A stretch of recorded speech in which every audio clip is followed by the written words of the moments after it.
What's up, little sis? It's Angie here, back with another episode of Big Sis. I'm Big Sis Ange, and unfortunately, our lovely co-host could not join us today, but stay tuned for next week's video. She'll be here and she'll be back. So today, I want to bring you guys an interesting little topic that I think many of us probably either ignore or just don't even think it's a thing, but here it is, guys. So, have you ever assumed, whether it be about your relationships, your work, your career path, whatever scenario, have you ever assumed something and it turned out to be completely the opposite? And now you're in this position of awkwardness. And then now you have to try to figure out where to put your head at, or you're just like completely wrong and it's just so embarrassing. Well, I can own up to it, and I know I have been in those scenarios plenty of times, and let me just say they're not fun to deal with. So if you can relate to this, you guys will probably want to stay tuned for more of this episode. So I want to start by bringing this subject to really break down, assumptions. Okay, we've got assumptions and then we have affirmations. So I could see how those two can collide easily, but when you are speaking affirmations, I'm going to give you guys an example. I want to be a millionaire. That would be an affirmation. And typically speaking, people recommend that you use your affirmations in a present time. So you would say, I am a millionaire. So the purpose of doing this is obviously to allow you to believe that you will be a millionaire and you feel comfortable being a millionaire.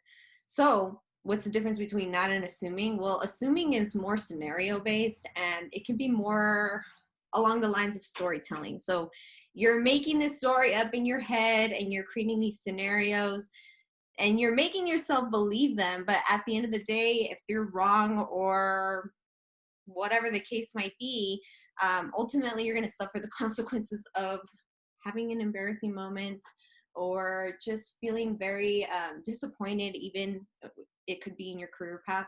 So what can you do to change it?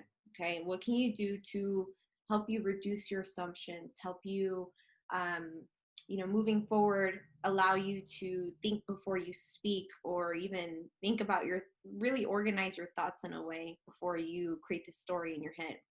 So obviously the first thing I always say is awareness. Bring awareness to that. If you have a moment of awareness where you're like, oh, did I really just make that assumption out loud or in my head? Kind of reevaluate, and you really want to break down that scenario you created in your head. Is this based on facts, or is this based on my emotions or something I want?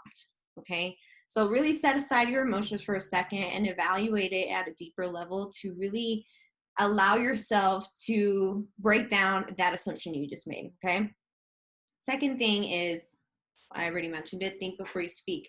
So before you say anything, and whether it be to yourself or even to a person, think about what you're going to say before you say it, or maybe ask them for their opinion, because that might allow you to see the bigger picture, to see the bigger picture, because ultimately sometimes we're not seeing the bigger picture. We're paying attention to whatever we want to hear or whatever we want to see. So an outside point of view can actually be very helpful.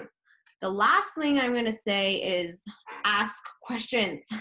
Ask the right questions. You guys want to ask questions all the time, because sometimes we make assumptions about, I think Valerie and I talked about this in our last episode. You can make an assumption, say that someone is being rude to you or intentionally trying to be malicious and hurt you.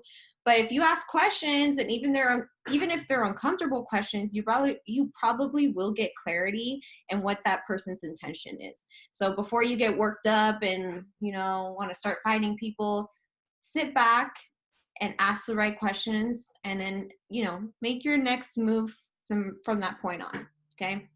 All right, guys. So I'm going to go ahead and wrap this one up. I know, super sweet and simple, but I need my girl Val.